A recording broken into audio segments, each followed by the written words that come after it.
ചന്ദ്ര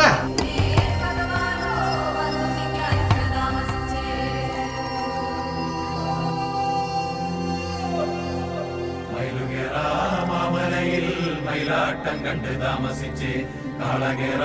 പൊന്മലയിൽ കാളകളി കണ്ട് താമസിച്ച് ആടുകേറ